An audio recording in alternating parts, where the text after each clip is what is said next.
आपको आवाज आ रही है? आवाज नहीं आ रही? ठीक है, चलो।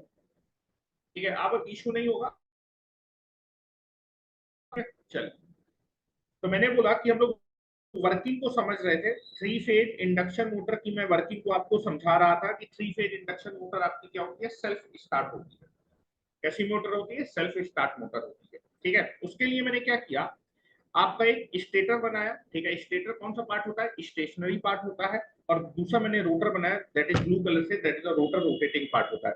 यहाँ पर जो मैंने रोटर लिया है वो आपका कौन सा रोटर लिया है? That is nothing but the slip ring rotor लिया है। ठीक है, मतलब रोटर में भी थ्री फेज वाइंडिंग होगी, याद रखेगा, थ्री फेज बैलेंस वाइंडिंग होगी। और अगर थ्री फेज बैलेंस वाइंडिंग में आप थ्री फेज बैलेंस करंट से एक्साइटेशन करेंगे तो रोटेटिंग मैग्नेटिक फील्ड क्या होती है? प्रोड्यूस होती है। ठीक है, तो मैंने क्या किया, सबसे पहले स्टेटर में मैंने क्या किया, three phase balance excitation apply किया, मतलब थ्री फेज करंट को मैंने क्या किया, यहाँ पर एक्साइटेशन किया। ठीक है, सप्लाई फ्रीक्वेंसी को एक मान के चल रहा है। ठीक है, कितना? That is three phase balance excitation से क्या किया, मैंने इसको एक्साइट किया। और जो सप्लाई आप अप्लाई करें उसकी फ्रीक्वेंसी एफ है। ठीक है, दैट इज सप्लाई फ्रीक्वेंसी, उसको मैं कितना ले रहा हूँ? एफ। ठीक है, और जो कि जनरली 50 हर्ट्ज होगी, 50 हर्ट्ज की सप्लाई से कनेक्ट करते हैं। कल मैंने आपको बताया था, जब भी आप थ्री फेज बैलेंस वाइंडिंग को थ्री फेज बैलेंस करंट से क्या करेंगे, एक्साइटेशन करेंगे, तो एक रोटेटिंग मैग्नेटिक फील्ड क्या होती है? प्रोड्यूस होती है। रोटेटिंग मैग्नेटिक फील्ड बोलिए, या फिर रिजल्टेंट मैग्नेटिक फील्ड बोलिए, या फिर एयर गैप में फील्ड प्रोड्यूस होगी, या फिर स्टेटर मैग्नेटिक फील्ड बोलिए। ठीक है, और फील्ड होने का मतलब there is a north pole and south pole, मतलब स्टेटर के जो पोल होगा उसमें पोल जनरेट होंगे, और ये कौन से पोल होंगे? रोटेटिंग पोल होंगे, क्योंकि फील्ड रोटेट करेगी, बिना पोल के कभी फील्ड नहीं आती। तो रोटेटिंग मैग्नेटिक फील्ड का मतलब रोटेटिंग पोल्स हमारे क्या होते हैं? जनरेट होते हैं। ठीक है, तो मैं यहाँ बना रहा हूँ, जैसे आप अपनी थ्री फेज इंडक्शन मोटर में थ्री फेज बैलेंस अप्लाई से क्या करेंगे? एक्साइट करेंगे। थ्री फेज बैलेंस करंट से इसको मैंने क्या किया? एक्साइट किया। That is three phase balance current से क्या किया? एक्साइट किया। उसकी वजह से आपके स्टेटर के कोर में रोटेटिंग पोल्स क्या होंगे? जनरेट होंगे। ठीक है, तो मैं आपको समझाने के लिए, that is north pole and that is south pole. और एक ऐसे पोल है that is the rotating pole. Stator में रोटेटिंग पोल क्या होते हैं? जनरेट होते हैं। ठीक है, और ये बेटा जो पोल होंगे, तो पोल की वजह से रोटेटिंग फील्ड आएगी। ठीक है, मैं मान के चलो जो मेरी फील्ड है, फिर जो पोल है वो क्लॉकवाइज डायरेक्शन में रोटेट करेंगे। और ये किस स्पीड से रोटेट करेंगे रोटेटिंग पोल? सिंक्रोनस स्पीड से। किस स्पीड से? Synchronous speed, that is called NS. कौन सी स्पीड है? Synchronous speed, synchronous speed. और इसका फार्मूला क्या होगा? That is 120 F divided by P. इस रोटेटिंग पोल की वजह से रोटेटिंग फील्ड है। ठीक है, this is nothing but the rotating field. इन रोटेटिंग पोल की वजह से रोटेटिंग फील्ड आएगी। Now this is the rotating field. ठीक है, एयर गैप में रोटेटिंग फील्ड आएगी। इसका जो मैग्नीट्यूड होता है वो 3/2 ऑफ फाई एम होता है।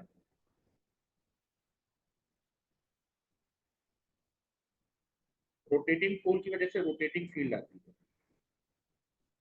ठीक है,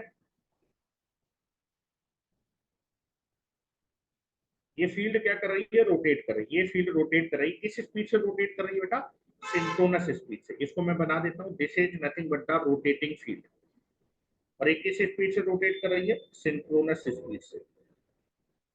इसको हम लोग फाई वन बोल देते हैं, स्टेटर की फील्ड है, इसको हम फाई वन बोल देते हैं। ठीक है, फाई वन स्टेटर की फील्ड है। तो जैसे ही मैं अपने थ्री फेज इंडक्शन मोटर में थ्री फेज बैलेंस एक्साइटेशन दूंगा, इमीडिएटली स्टेटर के कोर में रोटेटिंग पोल आएंगे। इन रोटेटिंग पोल की वजह से रोटेटिंग फील्ड आएगी एयर गैप में, जो कि किस स्पीड से रोटेट करेगी? सिंक्रोनस स्पीड से रोटेट करेगी। अब आपने पढ़ा है कि अगर वो है, दैट इज, कभी भी आपने ट्रांसफार्मर में देखा था कि अगर किसी भी जो है कंडक्टर से जो फ्लक्स लिंकेज होता है, अगर वो टाइम के साथ चेंज होता है तो ईएमएफ इंड्यूस होता है। फैराडे ने बोला था, that is Faraday law of electromagnetic induction, if there is a change in the flux. ठीक है, अगर किसी कॉइल से जो फ्लक्स लिंकेज है वो क्या हो रहा है? टाइम के साथ बदल रहा है, तो उसमें क्या होगा? ईएमएफ आएगा। या फिर आप ऐसे भी बोल सकते हैं, if there is a flux cutting take place. ठीक है, अगर किसी कंडक्टर में फ्लक्स की कटिंग होगी तो ईएमएफ इंड्यूस होगा। ठीक है, फैराडे ने बोला था कि अगर किसी कंडक्टर में फ्लक्स की कटिंग होगी तो आपका क्या होगा? दैट इज ईएमएफ इंड्यूस होगा। ध्यान से देखिएगा, स्टार्टिंग में आपने क्या किया है, स्टार्टिंग में रोटर रुका हुआ है, स्टार्टिंग में रोटर रुका हुआ है, आपने एक्साइटेशन दिया, जैसे ही आप जो है अपने स्टेटर में थ्री फेज बैलेंस वाइंडिंग को थ्री फेज बैलेंस करंट से एक्साइटेशन देंगे, इमीडिएटली स्टेटर के कोर में रोटेटिंग पोल आएंगे, और इन रोटेटिंग पोल की वजह से कौन सी फील्ड आएगी, रोटेटिंग फील्ड आएगी, और ये जो फील्ड होगी वो आपकी क्या होगी, सिंक्रोनस स्पीड से रोटेट करेगी। किस स्पीड से रोटेट करेगी, सिंक्रोनस स्पीड से। Formula 120f divided by P. अब जो है ये जो रोटर है, रोटर में आपका जो है स्लिप रिंग रोटर माना है, तो रोटर में भी क्या होगा बेटा, कंडक्टर्स होंगे, थ्री फेज बैलेंस वाइंडिंग होगी, ठीक है। तो यहाँ मैं एक कंडक्टर दिखा देता हूँ, रोटर में एक कंडक्टर दिखा देता हूँ, this is nothing but the rotor conductor. ये आपका कौन सा कंडक्टर, रोटर कंडक्टर। तो आप देखेंगे जब ये रोटेटिंग फील्ड जो आएगी, जैसे आप एक्साइटेशन देंगे स्टेटर में रोटेटिंग फील्ड आएगी, ये रोटेटिंग फील्ड रोटेट करेगी, जब रोटेट करेगी तो रोटर के कंडक्टर को क्या करेगी, कट करेगी। जैसे ही रोटर के कंडक्टर में फ्लक्स की कटिंग होगी, फैराडे के लॉ के अनुसार रोटर के कंडक्टर में क्या इंड्यूस होगा, ईएमएफ इंड्यूस होगा, ठीक है। तो रोटर के कंडक्टर में क्या इंड्यूस होगा, ईएमएफ। तो रोटर के कंडक्टर में, ठीक है, ईएमएफ इंड्यूस होगा, जिसको मैं E2 बोलूंगा, ठीक है। अब ये बताइए रोटर के कंडक्टर में ईएमएफ इंड्यूस होगा, क्योंकि रोटर का जो सर्किट है वो कैसा है, कंप्लीट है, क्योंकि रोटर के सर्किट को आपने क्या कर रखा है, that is slip ring induction motor में रोटर की जो वाइंडिंग होती है थ्री फेज बैलेंस वाइंडिंग, इसको आप क्या करते हैं, बाहर निकालते हैं और एक्सटर्नल रजिस्टर और सर्किट कर देते हैं।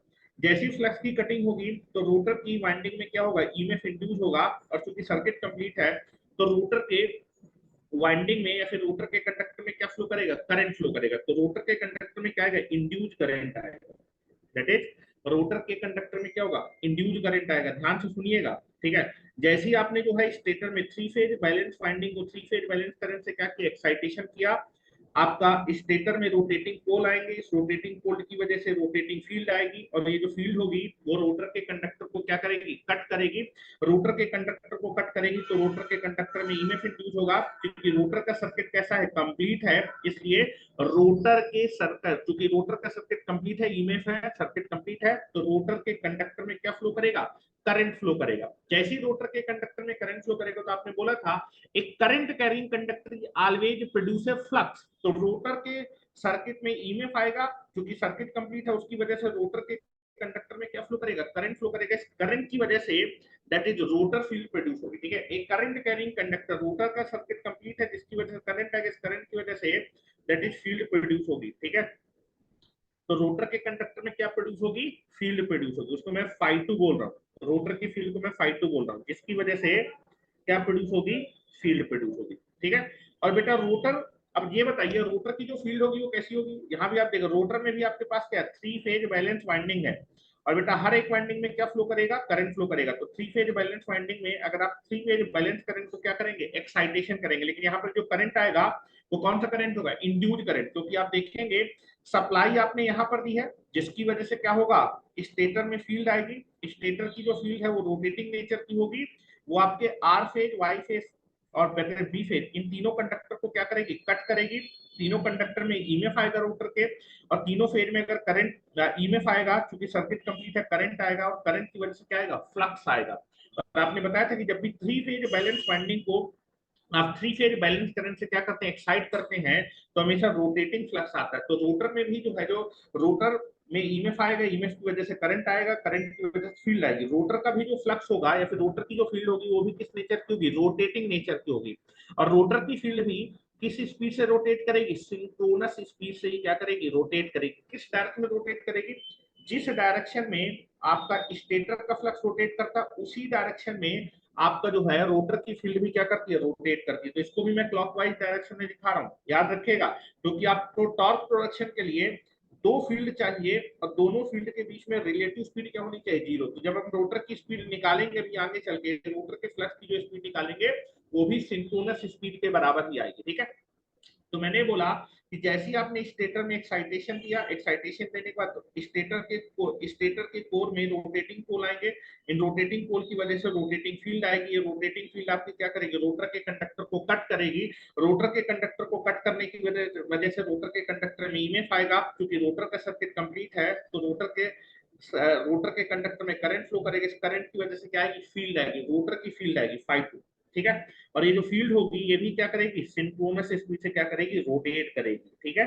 किस स्पीड से, सिंक्रोनस स्पीड से। किस दर में, क्लॉकवाइज डायरेक्शन में। जिस डायरेक्शन में स्टेटर की फील्ड रोटेट करती है उसी डायरेक्शन में आपका रोटर की फील्ड भी क्या करेगी, रोटेट करेगी, याद रखिएगा, ठीक है। अब ये बताइए, अब आपके पास जो है यहाँ पर देखिए टॉर्क प्रोडक्शन की कंडीशन कंप्लीट हो गई, ठीक है। आपके पास दो फील्ड है, ये स्टेटर की फील्ड है, ये रोटर की फील्ड है, ठीक है। क्या दोनों के बीच में डिस्प्लेसमेंट है? आप देखेंगे सबसे पहले जब सप्लाई दी तो स्टेटर की फील्ड आई, स्टेटर की फील्ड आने के थोड़ी देर बाद रोटर की फील्ड आई, तो दोनों फील्ड में क्या है, that is nothing but the displacement है। और दोनों की स्पीड कैसी है, सिंक्रोनस स्पीड के बराबर है। दोनों की स्पीड सिंक्रोनस स्पीड के बराबर, दोनों का रिलेटिव मोशन क्या है, जीरो, जिसकी वजह से टॉर्क की सारी कंडीशन आपकी क्या हो जाती है, वैलिड हो जाती है, जिसकी वजह से आपके रोटर के सर्किट में या फिर रोटर में क्या होता है, एक टॉर्क डेवलप होता है। और रोटर में जब टॉर्क डेवलप होगा तो रोटर क्या करेगा, रोटेट करना स्टार्ट कर देगा। और इंडक्शन मोटर का जो रोटर है होता है वो उसी डायरेक्शन में रोटेट करता है जिस डायरेक्शन में आपकी स्टेटर की फील्ड रोटेट करती है। स्टेटर की फील्ड को मैंने क्लॉकवाइज डायरेक्शन में आना था, तो इंडक्शन मोटर का जो रोटर होगा वो भी किस डायरेक्शन में रोटेट करेगा, क्लॉकवाइज डायरेक्शन में रोटेट करेगा। और बेटा जो रोटर है उसको मैं किस स्पीड से रोटेट मानू, दैट इज एनआर। और रोटर की स्पीड मैंने क्या मानी है, एनआर। हमेशा जो रोटर की स्पीड होती है वो सिंक्रोनस स्पीड से क्या होती है, कम होती है। अभी आगे चल के देखेंगे जो इंडक्शन मोटर का जो रोटर होता है वो आपका क्या करता है, दैट इज सिंक्रोनस स्पीड से पीछे, यानी कम स्पीड से दौड़ता है, जिसको हम बोलते हैं स्लिप कर गया, सिंक्रोनस स्पीड से थोड़ा सा पीछे चलता है, ठीक है। तो that is nothing but the, this is nothing but the कि जैसी सप्लाई दी वैसे ही आपका जो है इंडक्शन मोटर क्या करता है, यहाँ पर टॉर्क डेवलप हो, टॉर्क को डेवलप होने की वजह से रोटर क्या करेगा, रोटेट करेगा। तो आपकी वर्किंग आपको बिल्कुल क्लियर समझ में आनी चाहिए कि थ्री फेज इंडक्शन मोटर क्या होती है, सेल्फ स्टार्ट होती है। क्यों सेल्फ स्टार्ट होती है, क्योंकि जैसे ही आप स्टेटर के थ्री फेज बैलेंस वाइंडिंग में थ्री फेज बैलेंस करंट क्या करेंगे, एक्साइट करेंगे, ठीक है, एक्साइटेशन देंगे तो आपके स्टेटर के कोर में रोटेटिंग पोल आएंगे। रोटेटिंग पोल की वजह से क्या होगा बेटा, रोटेटिंग फील्ड आएगी। ये फील्ड आपके रोटर के कंडक्टर को क्या करेगी, कट करेगी, जिसकी वजह से रोटर के कंडक्टर में ईएमएफ आएगा। क्योंकि रोटर का सर्किट कंप्लीट होता है तो रोटर के कंडक्टर में क्या फ्लो करेगा, करंट फ्लो करेगा। रोटर के कंडक्टर में जब करंट फ्लो करेगा तो रोटर की जो फील्ड है, रोटर में भी क्या आएगी, फील्ड आएगी। और रोटर की जो फील्ड होती है वो भी किस स्पीड से रोटेट करती है, सिंक्रोनस स्पीड से। तो टॉर्क डेवलप होने की सारी कंडीशन मैच हो गई, कल बताया था। टॉर्क डेवलप करने की दो फील्ड चाहिए, एक तो स्टेटर की फील्ड है, दूसरी रोटर की फील्ड है, दो फील्ड है, दोनों के बीच में डिस्प्लेसमेंट होना चाहिए। आप देखेंगे जब आपने एक्साइटेशन दिया है, एक्साइटेशन दिया है तो पहले ∅1 है, उसके थोड़ी देर बाद ∅2 है, तो दोनों फ्लक्स के बीच में क्या है, डिस्प्लेसमेंट भी है। और दोनों की स्पीड कैसी है, सिंक्रोनस स्पीड से दोनों का, चाहे स्टेटर का फ्लक्स हो चाहे रोटर का फ्लक्स हो, वो हमेशा इस स्पीड से आपका जो है रोटेट करेगा, that is nothing but the synchronous speed से क्या करेगा, रोटेट करेगा, ठीक है। तो मैं इस वर्किंग को लिख देता हूं, जिसकी वजह से टॉर्क डेवलप होने की सारी कंडीशन आपकी क्या होती है, वैलिड होती है। जिसकी वजह से आपके रोटर के कंडक्टर, रोटर में क्या होता है, एक टॉर्क डेवलप होता है, जिसकी वजह से synchronous that is induction motor का जो रोटर क्या करने लगता है, रोटेट करने लगता है, ठीक है। तो मैं सारी चीजें लिख देता हूँ, फिगर को बना लीजिए। और रोटर की स्पीड मैंने कितनी मानी है, एनआर मानी। रोटर की स्पीड मैंने कितनी मानी है, एनआर, ठीक है। ये चीज आपको याद रखना पड़ेगा कि जिस डायरेक्शन में स्टेटर की जो फील्ड होती है, जिस डायरेक्शन में स्टेटर की फील्ड होती है उसी डायरेक्शन में रोटर की भी फील्ड रोटेट करती है। किस स्पीड से, सेम स्पीड से, सिंक्रोनस स्पीड से। एग्जामिनेशन में जो क्वेश्चन बनेंगे अभी मैं सारे क्वेश्चन करवा रहा हूं आपको, ठीक है। ध्यान से चीजें देखते जाइए, मैं वर्किंग को लिख देता हूँ।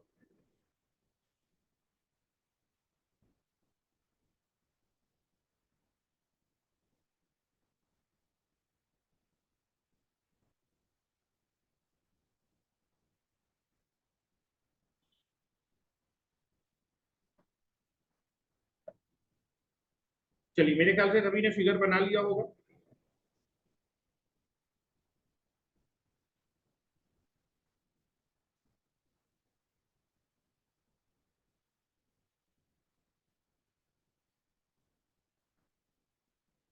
चलिए, तो लिखना स्टार्ट करिए। When A when A three phase when A three phase balanced supply when a three-phase balance supply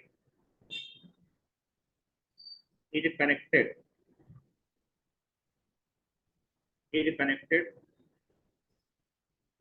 to the stator of the three-phase induction motor. Three-phase induction motor, a rotating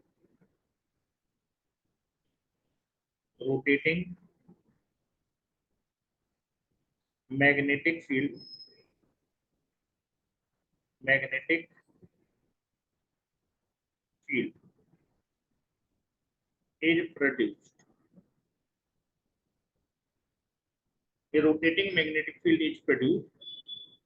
ठीक है, which rotate, इसी को हम, जो rotating magnetic field है इसको हम stator field भी बोलते हैं. ठीक है, is produce rotating magnetic field और stator magnetic field is produce, ऐसा भी लिख दीजिए. रोटेटिंग मैग्नेटिक फील्ड और इसी को बोल सकते हैं स्टेटर मैग्नेटिक फील्ड, जिसको हम phi1 बोल रहे हैं. Is produce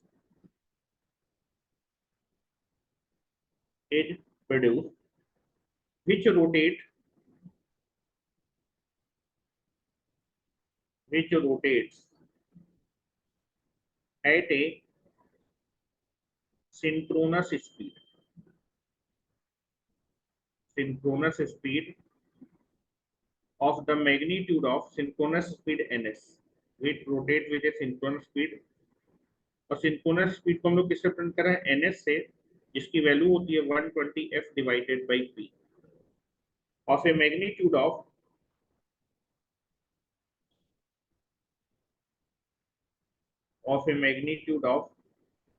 t/2 phi.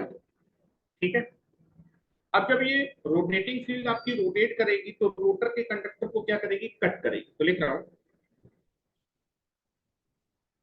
This rotating magnet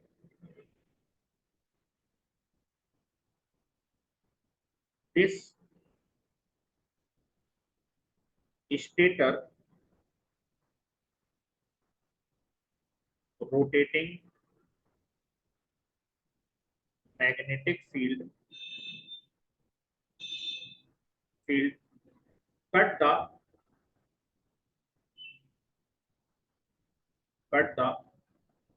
rotor conductor. और ये रोटेटिंग मैग्नेटिक फील्ड रोटर के कंडक्टर को क्या करेगी, कट करेगी, जिसकी वजह से रोटर के कंडक्टर में क्या प्रोड्यूस होगा, ईएमएफ प्रोड्यूस होगा. So that an EMF is produced in the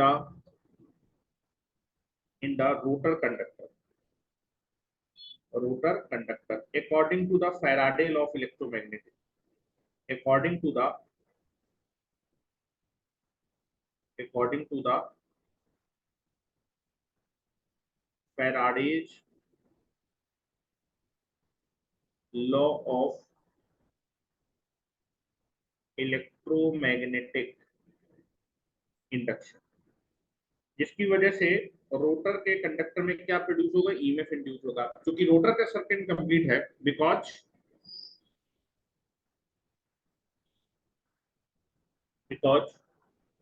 rotor circuit is complete. Rotor का सर्किट कैसा है, कंप्लीट है. रोटर का सर्किट कंप्लीट है तो जिसकी वजह से रोटर के कंडक्टर में क्या होगा, करंट फ्लो करेगा. therefore because the rotor circuit is complete, therefore therefore therefore therefore the current, और ये जो करंट है वो रोटर के कंडक्टर में ईएमएफ भी इंड्यूस होता है और इस इंड्यूस ईएमएफ की वजह से करंट भी इंड्यूस होता है. इस करंट की वजह से फ्लक्स आता है. ठीक है, therefore the current is induced induced in the there so the current is induced in the rotor या फिर therefore the current is flowing, therefore the current is flowing in the rotor conductor, rotor के conductor में क्या flow करेगा, current flow करेगा, rotor conductor. और इस rotor current की वजह से रोटर में क्या फ्लो, रोटर सर्किट में भी क्या प्रोड्यूस होगा, फ्लक्स, ड्यू टू द या फिर hence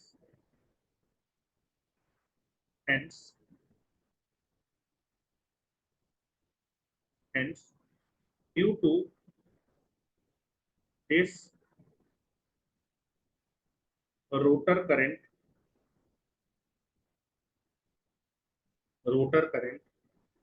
the flux is also produced,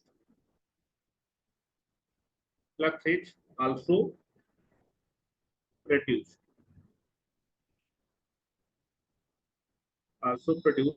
in the rotor circuit। Rotor का भी जो फ्लक्स होगा वो भी रोटेटिंग नेचर का होगा, क्योंकि रोटर में भी थ्री फेज बैलेंस वाइंडिंग है और तीनों वाइंडिंग में क्या होगा, करंट इंड्यूस होगा। और थ्री फेज वाइंडिंग में जब three phase balance current excite करेंगे फिर अगर करंट फ्लो करेगा तो रोटेटिंग फ्लक्स ही आता है, तो रोटर में भी क्या होगा, दैट इज फ्लक्स प्रोड्यूस होगा। तो आप देखेंगे स्टेटर, तो आप देखेंगे जो मैंने लिखा था कि टॉर्क प्रोडक्शन की जो जो चीजें चाहिए वो सारी चीजें मिल जाती हैं। दो फील्ड चाहिए, स्टेटर की फील्ड है, रोटर की फील्ड है। पहले स्टेटर की फील्ड आती है, उसके बाद रोटर की, तो दोनों के बीच में डिस्प्लेसमेंट है, दोनों सेम स्पीड से रोटेट, दोनों रोटेटिंग होते हैं और दोनों की स्पीड सेम होती है, ठीक है। तो दैट इज लिख रहा हूं now now now the condition now the condition now the condition of the torque production now the condition of torque production is fulfilled fulfill fulfill and the induction motor is start run, ठीक है। और आपकी जो है induction motor क्या होती है, run करना स्टार्ट करती थी। किस डायरेक्शन में रन करती है, जिस डायरेक्शन में स्टेटर की फील्ड रोटेट करती उसी डायरेक्शन में आपका इंडक्शन मोटर का रोटर भी रोटेट करता है, लेकिन रोटर की स्पीड कम होती है और आपकी फील्ड की स्पीड ज्यादा होती है। रोटर की स्पीड को हम लोग एनआर से रिप्रेजेंट करेंगे, ठीक है, और आपकी स्टेटर की फील्ड को एनएस से रिप्रेजेंट करेंगे, ठीक है। तो ये आपका जो मैकेनिज्म होती है कि क्यों हमारा जो है three phase induction motor self से स्टार्ट होती है।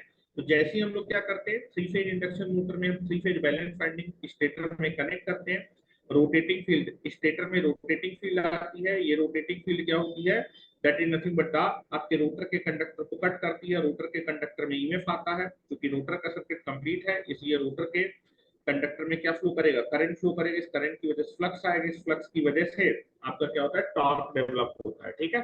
टॉर्क की सारी कंडीशन फुलफिल हो जाती है तो इंडक्शन मशीन में इंडक्शन मोटर के रोटर में टॉर्क डेवलप होता है। टॉर्क डेवलप होने की वजह से इंडक्शन मोटर का जो रोटर है वो आपका फील्ड की डायरेक्शन में ही क्या करता है, रोटेट करता है, ठीक है। अब यहाँ पर जो है जो चीजें मैं लिख रहा हूँ उनको समझिएगा, कुछ चीजें मैं आपको बताने जा रहा हूँ, समझिए,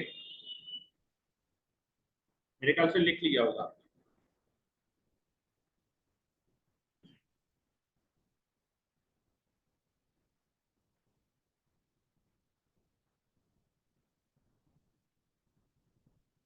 चलो कुछ चीजें मैं टर्मिनोलॉजी जो है डिफाइन करने जा रहा हूँ, ध्यान से देखिएगा।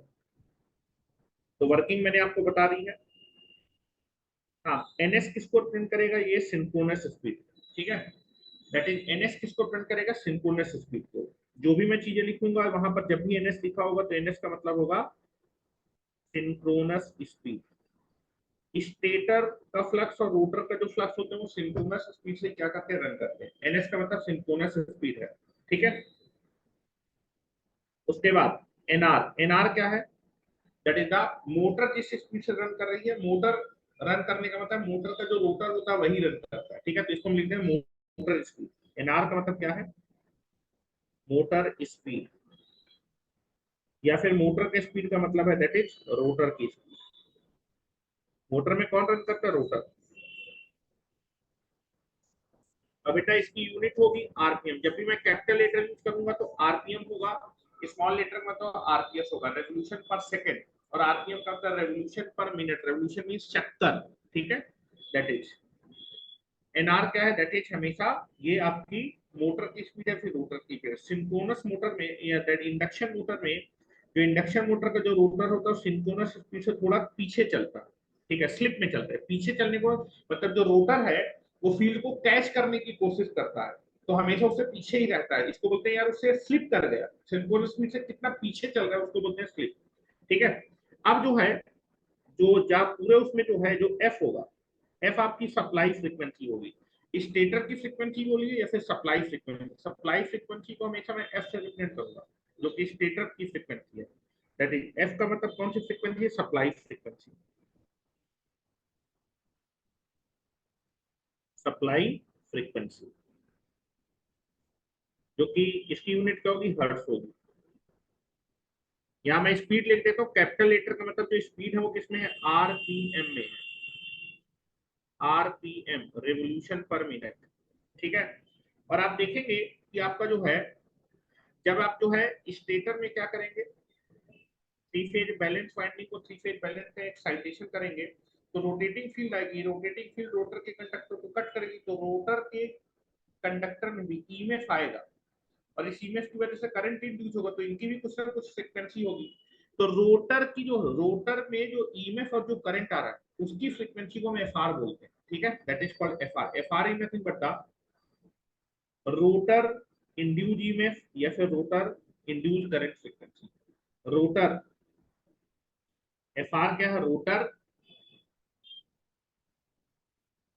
इंड्यूस्ड ईएमएफ, रोटर के कंडक्टर में जो ईएमएफ इंड्यूस हो रहा है, इंड्यूस्ड ईएमएफ, ईएमएफ बोलिए या फिर इंड्यूस्ड करंट, जो करंट इंड्यूस हो रहा है, इंड्यूस्ड करंट फ्रीक्वेंसी। रोटर की फ्रीक्वेंसी का मतलब है, रोटर की फ्रीक्वेंसी का मतलब होता है, रोटर फ्रीक्वेंसी कभी लिखा है मतलब रोटर के कंडक्टर में जो ईएमएफ इंड्यूस हो रहा है या फिर जो करंट इंड्यूस हो रहा है उसकी फ्रीक्वेंसी को हम लोग बोल रहे हैं एफआर। रोटर की फ्रीक्वेंसी को एफआर से रिप्रेजेंट करें, ठीक है। अब एक नया वर्ड मैं डिफाइन कर देने जा रहा हूं, that is slip. Slip speed, पहले स्लिप स्पीड को डिफाइन कर लेते हैं। स्लिप स्पीड, एक नए टर्म को डिफाइन करने जो, that is slip speed. Slip speed क्या होती है, आपके इंडक्शन मोटर का जो रोटर होता है वो सिंक्रोनस स्पीड से हमेशा पीछे चलता है, मतलब रोटर की स्पीड कम होती है और सिंक्रोनस स्पीड ज्यादा होती है। तो बेटा जो इंडक्शन मोटर का जो रोटर है वो सिंक्रोनस स्पीड से कितना स्लिप कर गया, कितना पीछे चल गया, that is the deviation. Rotor की रोटर का डेविएशन, रोटर का डेविएशन किससे, सिंक्रोनस स्पीड से। मतलब सिंक्रोनस स्पीड में से अगर मैं रोटर की स्पीड को घटा दूंगा तो मैं बताऊंगा कि आपका जो है, जो रोटर है वो आपकी सिंक्रोनस स्पीड से कितना डेविएट हो गया, ठीक है। That deviation is known as a slip speed. मतलब स्पीड, इसकी स्लिप की मतलब आपका जो इंडक्शन मोटर का जो रोटर है वो आपकी सिंक्रोनस स्पीड से कितना पीछे चल रहा है, कितना डेविएशन है दोनों के बीच में, कितना अंतर है दोनों के बीच में, उस अंतर को हम बोलते हैं स्लिप स्पीड, ठीक है। स्पीड निकाल रहे हैं लेकिन कितनी स्पीड से वो स्लिप कर रहा है, तो that is nothing but the, कभी भी आपसे स्लिप स्पीड पूछे तो स्लिप स्पीड का जो फार्मूला होता है that is ns minus nr, ठीक है। आपका डेविएशन, रोटर की स्पीड का डेविएशन किससे, सिंक्रोनस स्पीड से। सिंक्रोनस स्पीड में से रोटर की स्पीड को घटा दीजिएगा तो आपका जो है दोनों में डेविएशन आ जाएगा। इंडक्शन मोटर का जो रोटर है वो सिंक्रोनस स्पीड से कितना डेविएट हो गया, फिर कितना स्लिप कर गया, कितनी स्पीड से स्लिप कर रहा है। इंडक्शन मोटर का जो रोटर है वो सिंक्रोनस स्पीड से क्या कर गया, कितना स्लिप हुआ, कितना पीछे रहा, that difference is known as a आपका स्लिप स्पीड। और बेटा ये इतनी स्पीड से स्लिप कर रहा है, और इसी को अगर आप परसेंटेज में निकाल लेंगे, ठीक है, तो आपका वो कहलाता है स्लिप। तो दैट इज स्लिप स्पीड का जो फार्मूला होता है, स्लिप स्पीड का फार्मूला होता है ns माइनस nr। और ये किसमें आएगा बेटा, दैट इज क्योंकि एनएस कैपिटल लेटर लिखा है तो आरपीएम में भी आरपीएम में तो डिफरेंस निकालने के बाद भी आरपीएम ही आएगा, ये आरपीएम है। ठीक है, अब हम डिफाइन करने जा रहे हैं, दैट इज इस डिफरेंस को, जो इंडक्शन मोटर का जो रोटर और सिंक्रोनस स्पीड से कितना डेविएट कर गए, इसको अगर आप परसेंटेज में निकालना चाहते हो तो सिंक्रोनस स्पीड से डिवाइड कर देंगे और 100 से मल्टीप्लाई कर देंगे तो स्लिप आ जाएगी। तो अगर आप अपनी स्लिप स्पीड को परसेंटेज में निकालेंगे तो उसी को हम लोग स्लिप बोलते हैं। तो स्लिप का जो फार्मूला होता है, स्लिप स्लिप को मैं एस से रिप्रेजेंट करूंगा। स्लिप का फार्मूला होता है N S minus N R. Induction motor का रोटर सिंक्रोनस स्पीड से इतना डेविएट है, इतना पीछे चला है, इसको परसेंटेज में निकालना है तो इसको हम क्या करेंगे, रेफरेंस स्पीड से डिवाइड करेंगे। रेफरेंस स्पीड क्या होती है, सिंक्रोनस स्पीड। ठीक है, और परसेंटेज में लिखना है तो 100 से मल्टीप्लाई कर देंगे। तो स्लिप का जो फार्मूला है, स्लिप का फार्मूला ये आ जाता है। स्लिप का जो फार्मूला होता है, स्लिप को हम एस से रिप्रेजेंट करेंगे, that is N S minus N R divided by N S. और अगर आप इस स्लिप को परसेंटेज में निकालना चाहते हैं, स्लिप को अगर आप परसेंटेज में निकालना चाहते हैं तो फार्मूला हो जाएगा N S minus N R divided by N S into 100। यहां से आपकी जो स्लिप है वो किस में आ जाएगी, परसेंटेज में। ठीक है, और ये यूनिट लेस क्वांटिटी होती है क्योंकि ऊपर भी आरपीएम में नीचे भी आरपीएम में कट जाएगा, यूनिट लेस क्वांटिटी होती है। ठीक है, यहां से देखिए, अगर जो है मैं स्लिप स्पीड को निकालना है तो स्लिप स्पीड का formula N S minus N R. तो N S minus N R को यहां से निकाल सकते हो, तो इसके एक और फार्मूला निकालते हैं। ध्यान से देखिएगा, यहां से अगर मैं निकालना चाहूं N S minus N R की वैल्यू कितनी हो जाएगी, N S minus N R की वैल्यू कितनी हो जाएगी, that is slip multiplied by synchronous speed, slip multiplied by synchronous speed. और अगर आप इस वैल्यू को यहां पर रख दें, अगर आप इस वैल्यू को यहां पर रख दें तो स्लिप स्पीड का एक और फार्मूला आपके पास आ जाएगा।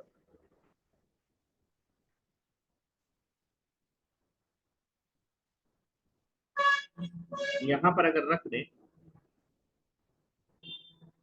तो स्लिप स्पीड का जो फार्मूला है N S minus N R की जगह क्या लिख सकते हैं, S into N S, this is the.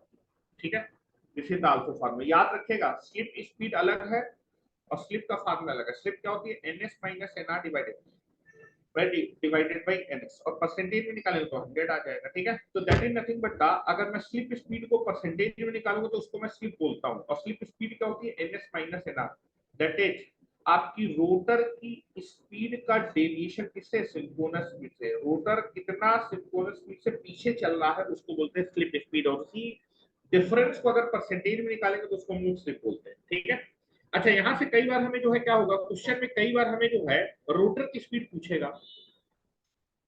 Synchronous speed आपको बता देगा, नहीं बताएगा तो आपको फ्रीक्वेंसी देगा, पोल देगा। तो सिंक्रोनस स्पीड का फार्मूला होता है तो 120f divided by p। Supply frequency दे देगा, नंबर ऑफ पोल देगा, तो सिंक्रोनस स्पीड कैलकुलेट कर लेंगे।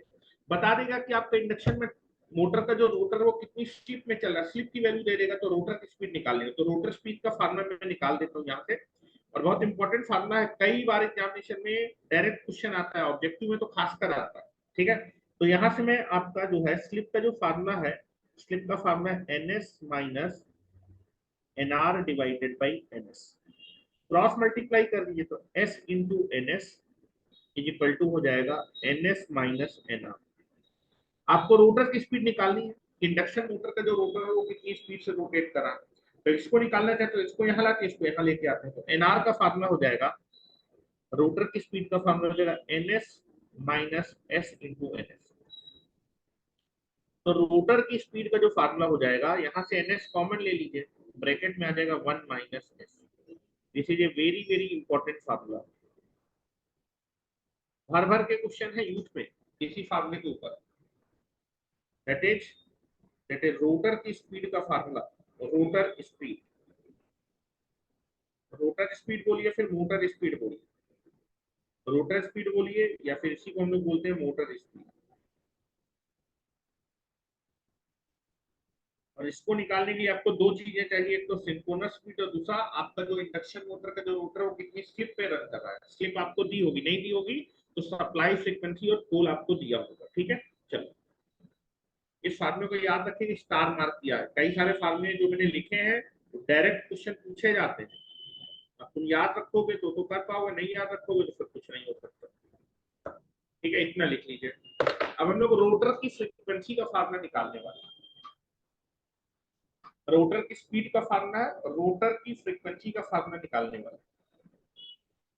रोटर की स्पीड का फार्मूला मैं बता चुका हूँ, रोटर की फ्रीक्वेंसी का फार्मूला निकालने का समझिएगा। रोटर में जो ईएमएफ इंड्यूस होगा या फिर जो करंट इंड्यूस होगा उसकी फ्रीक्वेंसी कितनी होगी।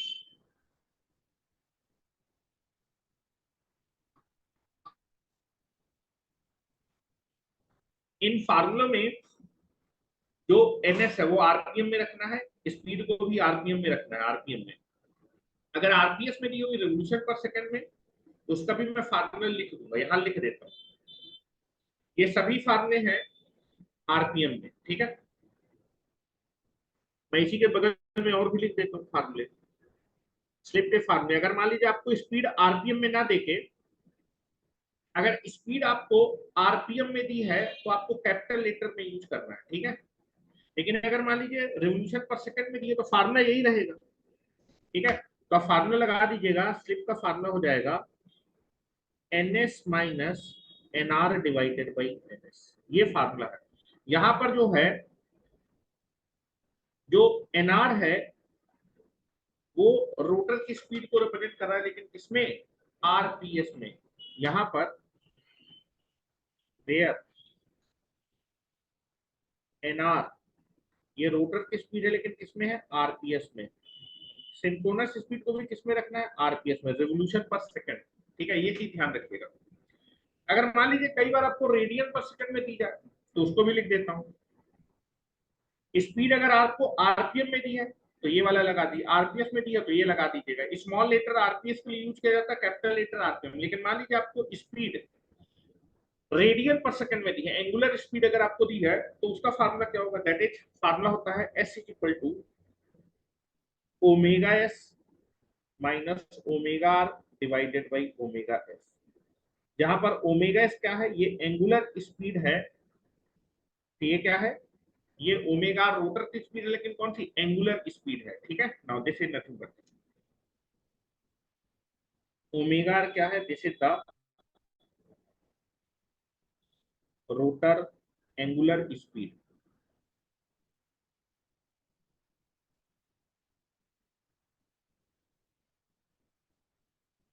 एंगुलर स्पीड किसमें होगी बेटा, रेडियन पर सेकेंड। और ओमेगा एस क्या होगी, ये अभी भी सिंक्रोनस स्पीड है, लेकिन एंगुलर सिंक्रोनस स्पीड है, ठीक है।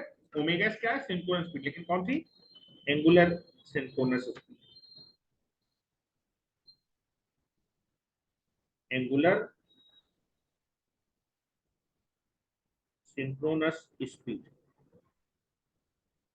अगर मान लीजिए आपको जो स्पीड है वो आरपीएस में दी है तो ओमेगा एस का जो फार्मूला हो जाएगा वो हो जाएगा 2 पाई एन एस, 2 पाई एन एस, 2 पाई एन एस, ठीक है।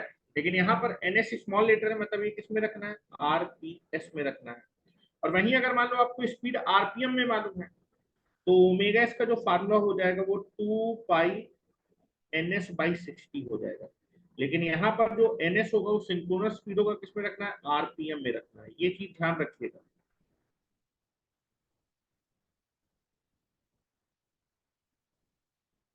जो मैं फार्मूला लिख रहा हूँ वो याद रखिएगा, ये फार्मूले लिख दिए। हम लोग मोस्ट ऑफ द टाइम यही फार्मूले यूज करेंगे, क्योंकि 95% क्वेश्चन में जो स्पीड स्पीड है वो हमेशा आरपीएम में दी होगी। अगर क्वेश्चन में आरपीएस में देती है तो आप ये वाला फार्मूला लगा दीजिएगा, और रेडियन पर सेकंड में दी है तो ये फार्मूला लगा दीजिएगा, ठीक है। बात एक ही है।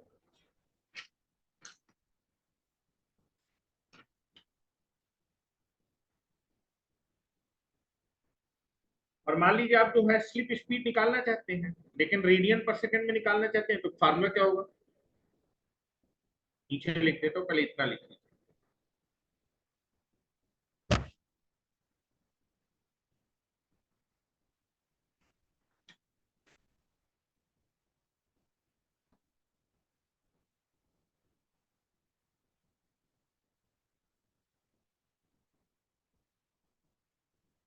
हम लोग अधिकतर यही फार्मूला यूज करेंगे। 95% में आपको आरपीएम में दिया होगा, लेकिन अगर आपको आरपीएस रिवोल्यूशन पर सेकंड में दिया तो ये फार्मूला फार्मूला वही है, लेकिन और रेडियन पर सेकंड में अगर दिया है तो ये लगा दीजिएगा। ठीक है, चलो। अब अगर कोई कह दे कि यार मुझे स्लिप स्पीड निकालनी है लेकिन मुझको एंगुलर स्पीड दी है, तो स्लिप स्पीड का फार्मूला ये है। एंगुलर स्पीड दिया तो यहाँ ओमेगा एस रख देंगे, यहाँ ओमेगा आर रख देंगे, बस। उसमें क्या है, यहाँ मैं ऊपर लिख देता हूँ, यहाँ पर ऊपर लिख देता हूँ। अगर मान लीजिए आपको स्लिप स्पीड निकालनी है, स्लिप स्पीड निकालनी है, लेकिन आपको जो है synchronous speed radian per second में दी है और रोटर की स्पीड रेडियन पर सेकंड में, फार्मूला होगा M omega S minus omega, और एक इसमें आ जाएगा रेडियन पर सेकंड में। ठीक है, इसको लिख लीजिए कहीं पर, इसको भी लिख लीजिए।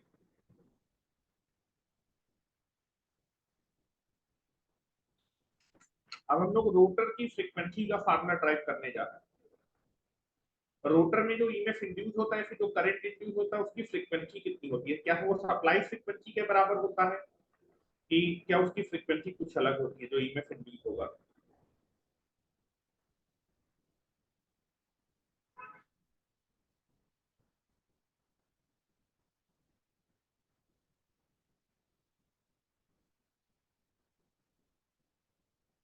चलो,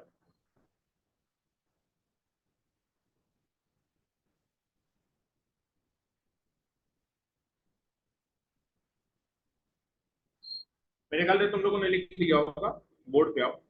ठीक है, आप जरा ध्यान से देखो। हम लोग बात करें कि रोटर में जो ईएमएफ इंड्यूस हो रहा है उसकी फ्रीक्वेंसी निकालनी है। ठीक है, ये आपका रोटर है।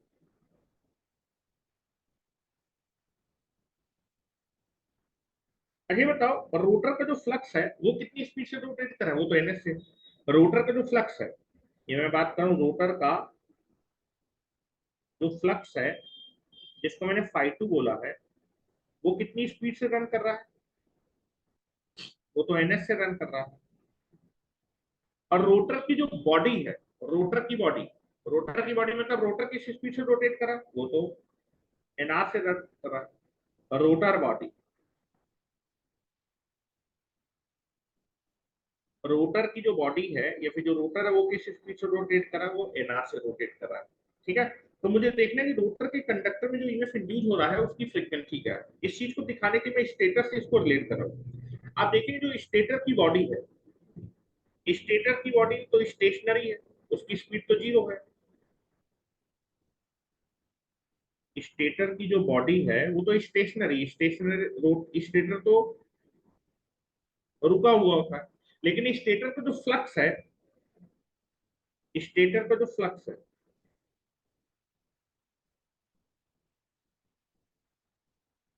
वो किस स्पीड से रोटेट कर रहा है, वो आपका एनएस स्पीड से रोटेट कर रहा है। सिंक्रोनस स्पीड से क्या कर रहा है, रोटेट कर रहा है। ठीक है, इतने आरपीएम से क्या कर रहा है, रोटेट कर रहा है। सिंक्रोनस स्पीड से क्या कर रहा है, रोटेट कर रहा है। ठीक है, तो आपको सिंक्रोनस स्पीड का फार्मूला मैंने बताया था। जो स्टेटर का फ्लक्स है वो सिंक्रोनस स्पीड से भी रोटेट करेगा, रोटर की फ्लक्स भी सिंक्रोनस स्पीड से रोटेट करेगा। रोटर किस स्पीड से रोटेट करेगा, एनआर। किस स्पीड से रोटेट करेगा, एनआर। ठीक है, तो मैंने आपको सिंक्रोनस स्पीड का फार्मूला बताया था। सिंक्रोनस स्पीड का फार्मूला क्या था, ns is equal to 120f divided by, ये फार्मूला था। अगर यहां से मैं फ्रीक्वेंसी को निकालूं, यहां से अगर मैं फ्रीक्वेंसी को निकालूं, यहां से अगर मैं फ्रीक्वेंसी को निकालूं, स्टेटर की फ्रीक्वेंसी या फिर सप्लाई, ये आपका क्या स्टेटर की फ्रीक्वेंसी या फिर सप्लाई फ्रीक्वेंसी है। ठीक है, तो अगर मैं यहाँ से स्टेटर की फ्रीक्वेंसी को निकालूं तो फ्रीक्वेंसी का फार्मूला कितना हो जाएगा, P into N S divided by 120।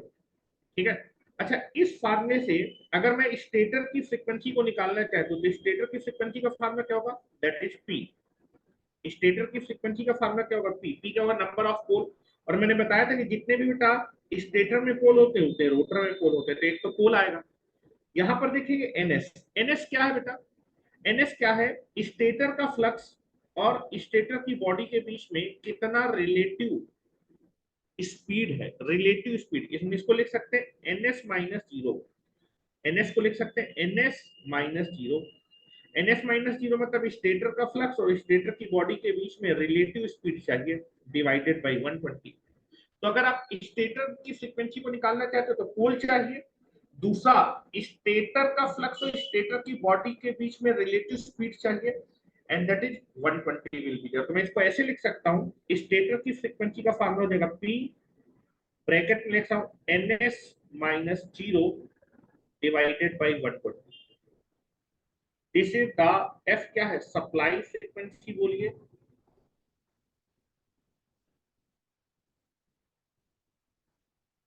और स्टेटर फ्रीक्वेंसी बोलिए, स्टेटर फ्रीक्वेंसी, स्टेटर की फ्रीक्वेंसी का फार्मूला। अब आप रोटर की फ्रीक्वेंसी का फार्मूला जरूर बता सकते हैं। तो रोटर की फ्रीक्वेंसी का जो फार्मूला होगा, हेलो, रोटर की फ्रीक्वेंसी का फार्मूला अगर आप यहां से निकालना चाहते हैं तो रोटर की फ्रीक्वेंसी के फार्मूले के लिए पोल चाहिए, स्टेटर की फ्रीक्वेंसी के स्टेटर के पोल, रोटर की फ्रीक्वेंसी के लिए रोटर के पोल, क्योंकि मैंने बताया था कि स्टेटर रोटर में पोल सेम होते हैं। तो यहाँ भी पी, स्टेटर में अगर पी पोल है तो रोटर में भी कितने पोल होंगे, पी।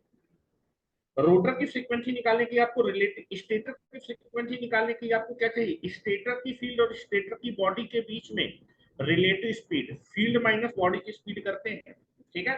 तो दैट इज, अगर रोटर की फ्रीक्वेंसी निकाले, रोटर की फील्ड और रोटर की बॉडी के बीच में कितना रिलेटिव स्पीड है, तो दैट इज, रोटर की फील्ड कितनी है NS, और रोटर की स्पीड, रोटर के इनके बीच में रिलेटिव स्पीड कितनी है, फ्लक्स की स्पीड में बॉडी की स्पीड को घटा देना, that is NS minus NR divided by क्या हो जाएगा 120। This is the formula of the rotor frequency. Rotor की फ्रीक्वेंसी का फार्मूला है FR, क्या है, रोटर की फ्रीक्वेंसी का फार्मूला। जो रोटर के कंडक्टर में जो इंड्यूस ईएमएफ हो रहा है, फिर जो करंट इंड्यूस और उसकी frequency, this is the rotor frequency का फार्मूला, रोटर फ्रीक्वेंसी।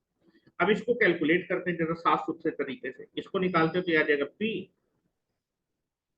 अच्छा, अभी अभी मैंने तुमको बताया था NS माइनस NR की जगह क्या लिख सकते हैं, हेलो, NS माइनस NR की जगह कुछ मैंने बताया था, NS minus NR slip speed थी, इसकी जगह लिख सकते हैं S इंटू NS लिख सकते हैं, S इंटू NS, इसकी जगह हम लोग लिख सकते हैं S इंटू NS। अभी मैं दिखा रहा हूं, पहले इतना लिख लो। रोटर की फ्रीक्वेंसी का फार्मूला निकालने जा रहा है,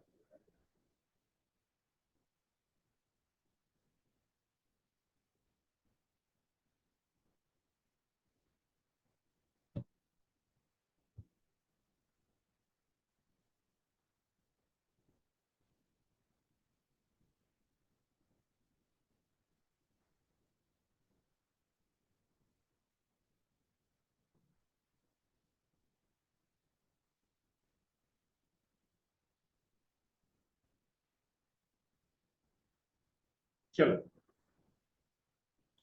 रोटर की फ्रीक्वेंसी का फार्मूला, ठीक है। तो यहां पर देखेंगे NS माइनस NR, अभी अभी मैंने आपको बताया था NS माइनस NR को लिख सकते हैं S into NS, NS minus NR को लिख सकते हैं S इंटू NS। यहाँ पर देखिए, इसकी जगह लिख सकते हैं S into NS divided by कितना हो जाएगा 120। इसको लिख देते हैं दैट इज रोटर की जो फ्रीक्वेंसी का फार्मूला है। अच्छा, S को बाहर ले लेते हैं, S को बाहर ले लेते हैं, दैट इज, S को मैंने बाहर ले लिया, that is P NS divided by 120। और ये देखो ऊपर लिखा हुआ है, hello, P NS divided by 120, that is the supply frequency। ये लिखा है P NS divided by 120। Synchronous speed का फार्मूला होता है 120F divided by P। तो यहाँ से हम लोग सप्लाई फ्रीक्वेंसी को जब निकालेंगे तो आएगा P NS divided by 120। तो P NS divided by 120 की जगह मैं सप्लाई फ्रीक्वेंसी लिख सकता हूँ। तो रोटर की जो फ्रीक्वेंसी होगी वो S इंटू सप्लाई फ्रीक्वेंसी आ जाएगी। This is the formula of rotor frequency. Rotor में जो भी ईएमएफ इंड्यूस होगा उसकी जो फ्रीक्वेंसी होती है वो S इंटू सप्लाई फ्रीक्वेंसी होती है, ठीक है। Slip times of the supply frequency इतना है।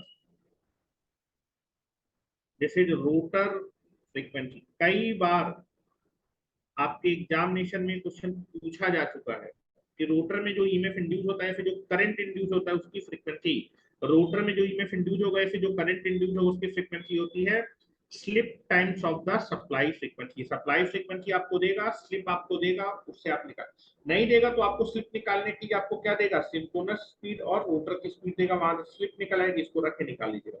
इस रोटर फ्रीक्वेंसी का फॉर्मूला,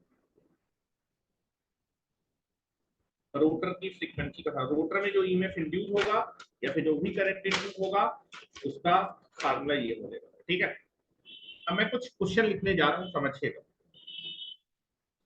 उसके आंसर आपको देने हैं। रिलेटिव स्पीड के क्वेश्चन काफी पूछता है एग्जामिनेशन में, रिलेटिव स्पीड के क्वेश्चन काफी पूछेगा।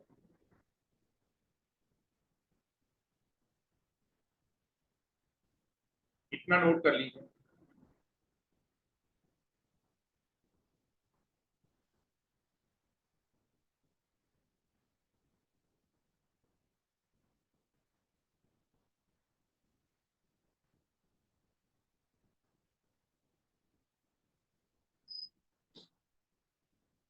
जब भी आपसे रिलेटिव स्पीड पूछी जाए तो दोनों की स्पीड में आपको डिफरेंस निकालना होता है। जैसे मान लीजिए दो ट्रेनें सेम डायरेक्शन में चल रही, मान लो एक ट्रेन 100 किलोमीटर की रफ्तार से चल रही, उसी डायरेक्शन में दूसरी ट्रेन 70 किलोमीटर की रफ्तार से चल रही, तो दोनों की स्पीड में कितना दोनों की रिलेटिव स्पीड कितनी है।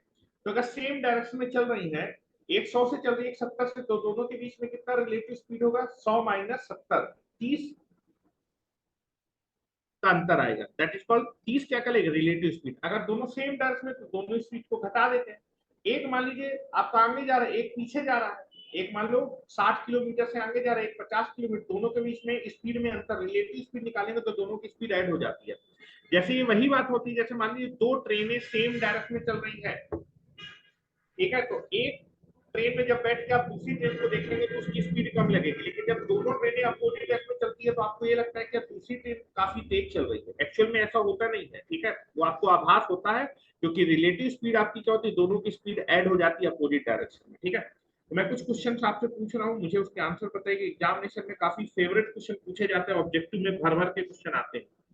सबसे पहले चीज है, इंडक्शन मोटर में जो स्टेटर की बॉडी है, स्टेटर की जो बॉडी है उसकी स्पीड बताइए। ये फिगर अगर आपके सामने होगा तो आप बड़ी आसानी से अपने क्वेश्चन के आंसर दे सकते हैं। स्टेटर की बॉडी की स्पीड क्या है, स्टेटर तो रुका होता है, स्टेटर की जो बॉडी है वो तो रुकी है, that is stator stationary part होता है, 0 आरपीएम। स्टेटर का जो फ्लक्स है उसकी स्पीड, स्टेटर का फ्लक्स तो आपका जो है सिंक्रोनस स्पीड से रोटेट कर रहा है, स्टेटर का जो फ्लक्स है उसकी स्पीड क्या है, ns आरपीएम। रोटर का जो फ्लक्स होगा वो भी आपका सिंक्रोनस स्पीड से रोटेट करेगा, सेम डायरेक्शन में, स्टेटर के फ्लक्स की डायरेक्शन में रोटेट करता है, और रोटर का फ्लक्स भी किस स्पीड से रोटेट करेगा, एंड। और जो बेटा रोटर है, जिस डायरेक्शन में स्टेटर का फ्लक्स उसी डायरेक्शन में रोटर भी रोटेट करता है, किस स्पीड से, रोटर बोलिए फिर रोटर की बॉडी बोलिए, रोटर बोलिए फिर रोटर की बॉडी बोलिए। रोटर की बॉडी कितनी स्पीड से रोटेट कर रही है, रोटर ही रोटेट करता है, कितनी स्पीड से, एनआर स्पीड से, एनआर आर। ठीक है, अब मैं आपसे क्वेश्चन पूछ रहा हूँ, रिलेटिव स्पीड, सबकी डायरेक्शन मैंने बना रखी है, इस फिगर को बना लीजिएगा, सारे आंसर आपके हो जाएंगे। कोई से भी क्वेश्चन पूछे, जैसे मान लो आपसे क्वेश्चन पूछ रहा है relative speed between the rotor flux and stator flux, rotor का फ्लक्स और स्टेटर फ्लक्स के बीच में कितना रिलेटिव स्पीड में डिफरेंस है, फिर रिलेटिव स्पीड पूछी जाएगी तो दोनों सेम डेस्क में, तो दोनों का अंतर निकाल दिया जाए। ठीक है, तो मैं पूछ रहा हूँ द रिलेटिव स्पीड, अगर दोनों मोशन सेम डायरेक्शन में तो रिलेटिव स्पीड निकालने के लिए सब्ट्रैक्ट कर देते हैं, अपोजिट डायरेक्शन में तो अपनी स्पीड को ऐड कर देते हैं। तो लिख रहा हूं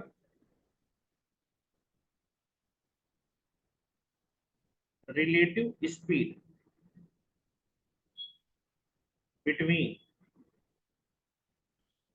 बिटवीन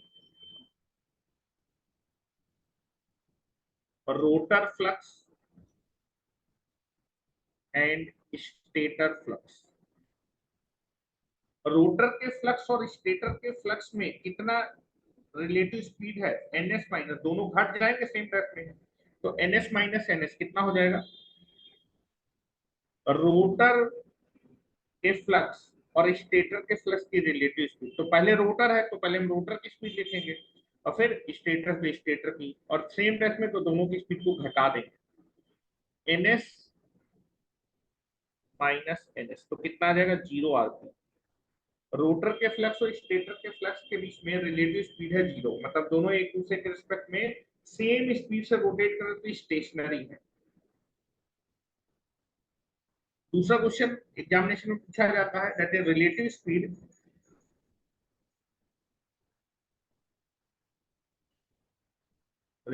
स्पीड बिटवीन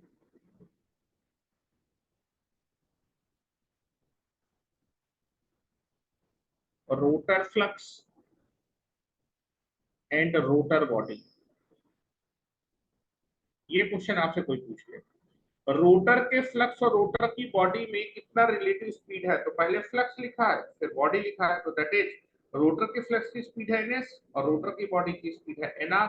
दोनों सेम रेस में तो दोनों को घटा देंगे, अपोजिट होती तो ऐड कर देते, क्योंकि दोनों सेम रेस में, तो that is NS minus NR। इतना डिफरेंस है रिलेटिव स्पीड। फिर मान लीजिए अगर आपसे क्वेश्चन पूछा जाए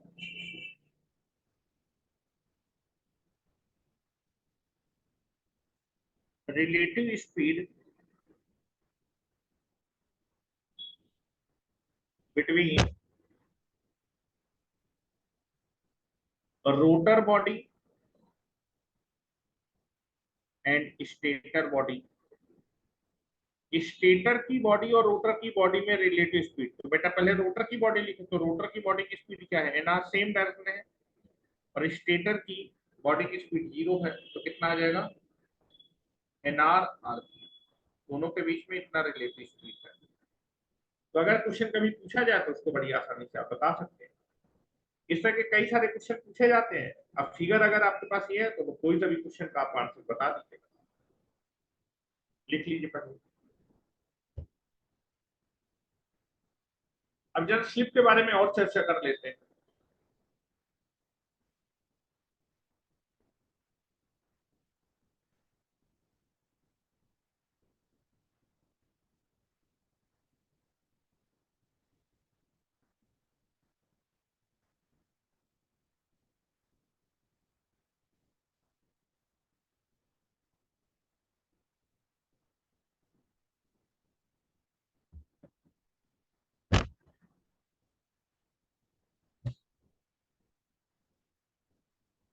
अब जैसे मान लीजिए आपको कई बार जो है जो स्पीड है अगर वो RPM में दी है तो ये आंसर हो जाएंगे, लेकिन कई बार अगर मान लो आपको जो स्पीड है वो RPS में दे दी जाएंगी, तो फिर आंसर भी RPS में निकालेंगे। जैसे मान लो स्टेटर की बॉडी की स्पीड कितनी है? 0 RPS। स्टेटर की फ्लक्स की स्पीड अगर RPS में लिखेंगे तो स्मॉल NS हो जाएगी RPS में। स्टेटर का जो रोटर का जो फ्लक्स होगा वो भी RPS में, ये हो जाएगा RPS, RPM नहीं RPS। तो क्वेश्चन में अब RPS में नहीं कि RPM में दिया, ये आपको देखना पड़ेगा, और रोटर की स्पीड को RPS में स्मॉल NR से प्रिंट करते हैं। और अगर एंगुलर स्पीड आपको दी है,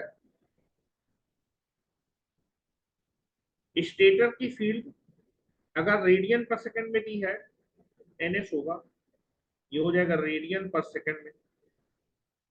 रोटर का फ्लक्स की स्पीड वो भी ओमेगा एस होगी रेडियन पर सेकंड में, और ये ओमेगा आर हो जाएगा रेडियन पर सेकंड में रोटर की स्पीड। तो जिसमें दिया होगा फिर उसमें से उसको घटा देंगे, ये नहीं कि एक RPM में दिया एक RPS में दिया उसको घटाने लगे। RPS को RPS से घटाइएगा, RPM को RPM से घटाइएगा, रेडियन पर सेकंड को रेडियन पर सेकंड में घटाइएगा, तो जो जो दिया होगा उस हिसाब से हम लोग लिखते जाएंगे।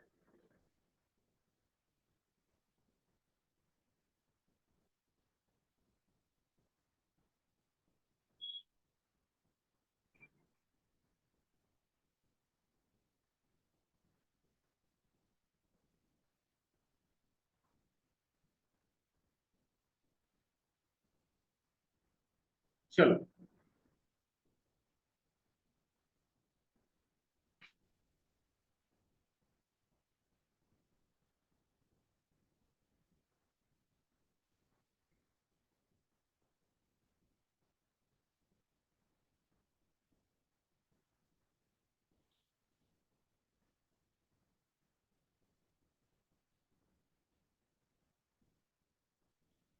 आ जाओ, अब स्लिप के बारे में और थोड़ी सी बात कर लेते हैं। स्लिप का जो फार्मूला होता है,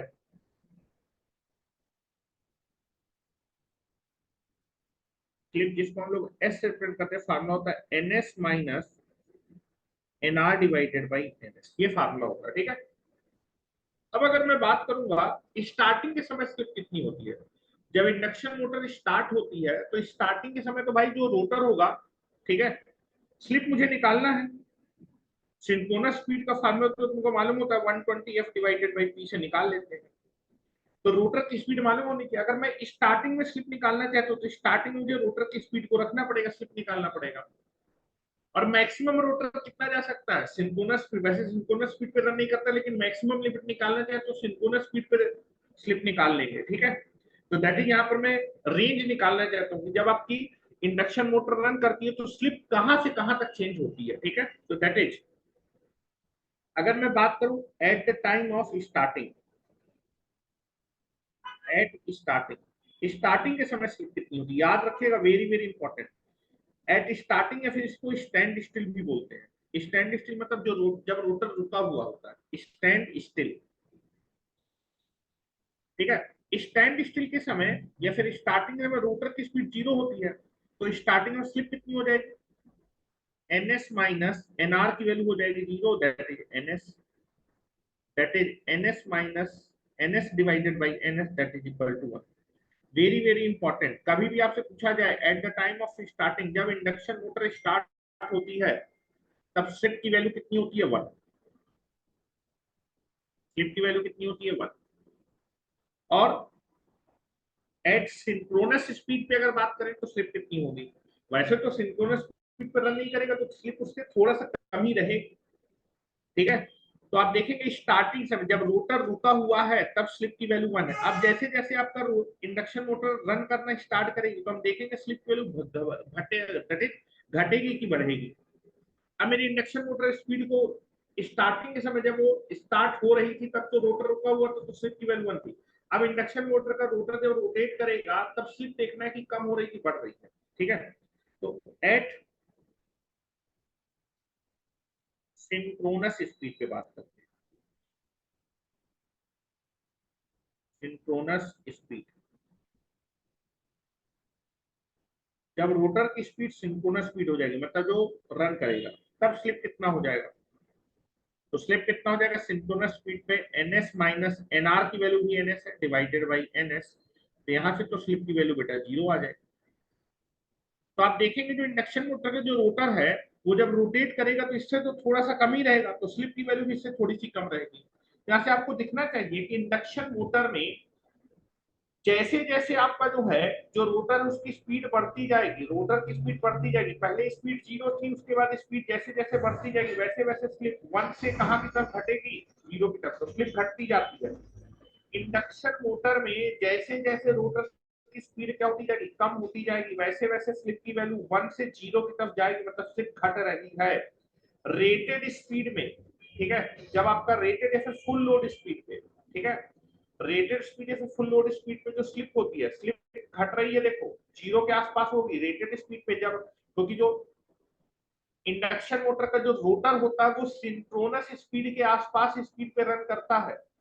इंडक्शन मोटर का जो रोटर होता है उसकी स्पीड सिंक्रोनस स्पीड के आसपास होती है, तो जब आपका जो है फुल लोड स्पीड पे फुल स्पीड पे जब चलेगा तो स्लिप की वैल्यू भी जीरो के आसपास ही होगी।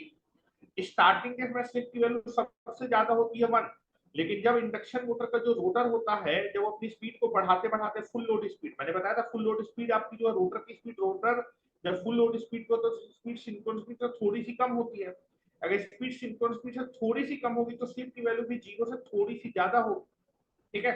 और ये लगभग थोड़ा सा क्या होगा, जीरो के आसपास होगी स्लिप, ठीक है। तो मैं यहाँ लिख रहा हूँ दैट इज इंडक्शन मोटर में, इन इंडक्शन मोटर, इन, यहाँ से देखो दिख रहा होगा जैसे जैसे रोटर की स्पीड बढ़ती जाएगी, जैसे जैसे रोटर की स्पीड घटती जाएगी तो ऊपर ये जो न्यूमरेटर वो कम होता जाएगा तो स्लिप की वैल्यू कम होती जाएगी। और सिंक्रोनस स्पीड पे जब रोटर की भी सिंक्रोनस स्पीड हो जाती है तो ये डिफरेंस जीरो हो जाएगा तो स्लिप की वैल्यू भी घट के जीरो हो जाएगा, ठीक है। तो ये चीज ध्यान रखिएगा इन इंडक्शन मोटर,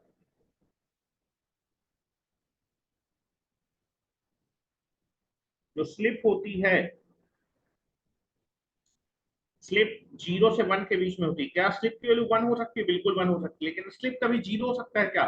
स्लिप तो 0 होने के लिए रोटर को सिंक्रोनस स्पीड पे रन करना पड़ेगा, लेकिन सिंक्रोनस इंडक्शन मोटर का जो रोटर होता है वो सिंक्रोनस स्पीड तक तो पहुंच नहीं पाता, उससे कम ही स्पीड पे आपका क्या करता, रन करता है। तो ये आपकी लगभग जो है सिंक्रोनस स्पीड से थोड़ा सा कम होगी, तो ये डिफरेंस बहुत ज्यादा सा आएगा। डिफरेंस ज्यादा आएगा तो that is the synchronous speed 0 से थोड़ी सी बड़ी होगी।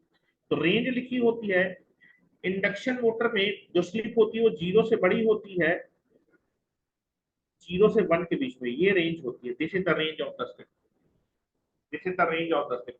और बेटा फुल लोड स्पीड पे जो स्लिप है वो 0 के आसपास होती है। This is the range, range of the slip याद रखिएगा, range of slip in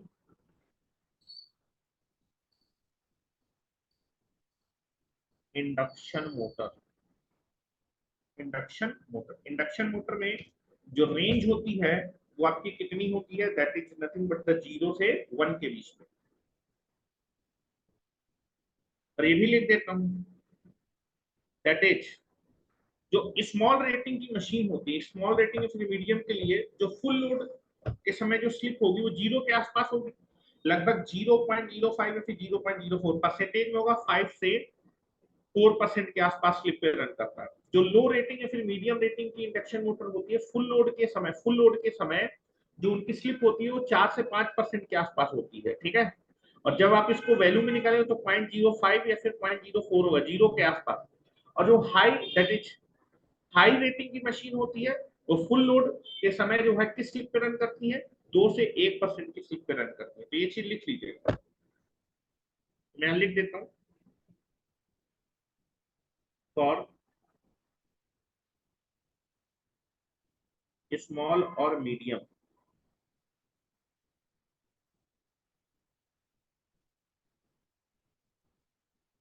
rating induction motor, for small और medium rating induction motor, full load के समय जो स्लिप होगी, फुल लोड के समय जो स्लिप, फुल लोड के समय जो स्लिप होगी वो कितनी होगी? तो 5% से लेके 4% के आसपास स्लिप पे रन करते हैं। मतलब सिंक्रोनस पीछे 4 या फिर 5% पीछे ही रोटर चलता है। अगर इसको वैल्यू में निकालेंगे तो वैल्यू में आएगा, 100 से डिवाइड कर दीजिए, 100 से, तो 0.05 से लेकर 0.4। तो ऊपर पहले वैल्यू लिख देता हूँ। फुल लोड जो स्लिप होती है 0.05 से लेके 0.04 होती है। लो या फिर मीडियम रेटिंग इंडक्शन मशीन में फुल लोड स्लिप परसेंटेज में कितनी आएगी? परसेंटेज में आएगी 4 से लेकर 5% के आसपास। 4 से 5% की स्लिप पे रोटर रन करता है। और जो लार्ज रेटिंग की मशीन होती है, for large rating induction motor, जो फुल लोड स्लिप होती है वो 0.02 से लेके 0.01, मतलब दैट इज 2% से लेके 1% की स्लिप में। जैसे मान लो 3000 आरपीएम सिंक्रोनस स्पीड है, तो अगर लार्ज रेटिंग की मशीन है तो या तो 2% रोटर पीछे चलेगा या तो 1% पीछे चलेगा। 3000 का 1% कितना होगा? 3000 का 1% 30 आरपीएम होगा। तो अगर 1% पीछे चल रहा है तो that is nothing but the, कितना चलेगा? 2970 आरपीएम पे चलेगा। अगर 1% की स्लिप है, 2% की स्लिप है तो 60 घटा लो, 2940 आरपीएम पे चलेगा। 5 अगर निकालेंगे, 5% निकालेंगे तो 300 आरपीएम पीछे कर लीजिएगा, ठीक है। वो डिपेंडिंग ऑन 300 नहीं, 125 आरपीएम। तो 125 मतलब 2875 आरपीएम पे रन करेगा, डिपेंडिंग अपॉन सिचुएशन। ये मैंने फुल लोड स्लिप लिखी है, फुल लोड के समय से। फुल लोड के समय जो स्लिप होगी वो आपकी 0 के आसपास होगी, फुल लोड। क्योंकि आपका जो रोटर होता है वो सिंक्रोनस स्पीड से थोड़ा सा पीछे चलता है, तो स्लिप की वैल्यू भी 0 से थोड़ी सी बड़ी होगी, ठीक है। अब जरा हम लोग बात करने जा रहे हैं इंड्यूस ईएमएफ के बारे में। किसके बारे में? Induce EMF. मैंने आपको बताया था कि जो इंडक्शन मोटर होती है वो एक रोटेटिंग ट्रांसफार्मर होता है। जब मैं इसका इक्विवेलेंट सर्किट बनाऊंगा तो बिल्कुल ट्रांसफार्मर की तरह बनेगा, ठीक है। तो दैट इज इंडक्शन मोटर का जो स्टेटर होता है वो आपके ट्रांसफार्मर की प्राइमरी का काम करता है, और जो इंडक्शन मोटर का जो रोटर होता है वो ट्रांसफार्मर की सेकेंडरी की तरह क्या करता है, काम करता है।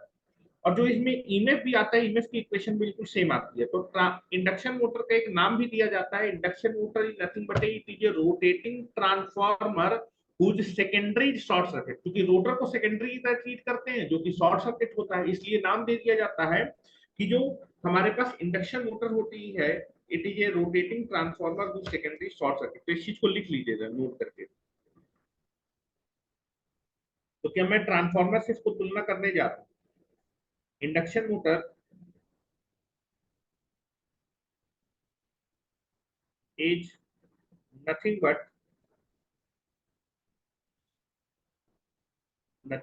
it is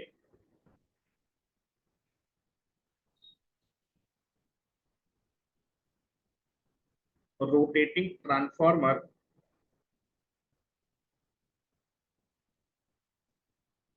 whose secondary is short circuited, whose secondary is short circuited। तो जरा हम लोग स्टेटर रोटर में जो ईएमएफ इंड्यूस हो रहा है, स्टेटर में भी ईएमएफ इंड्यूस होगा, रोटर में भी इंड्यूस ईएमएफ होगा, ठीक है। इसको भी बता देता हूँ। जब भी फ्लक्स की कटिंग होगी तो ईएमएफ इंड्यूस होगा।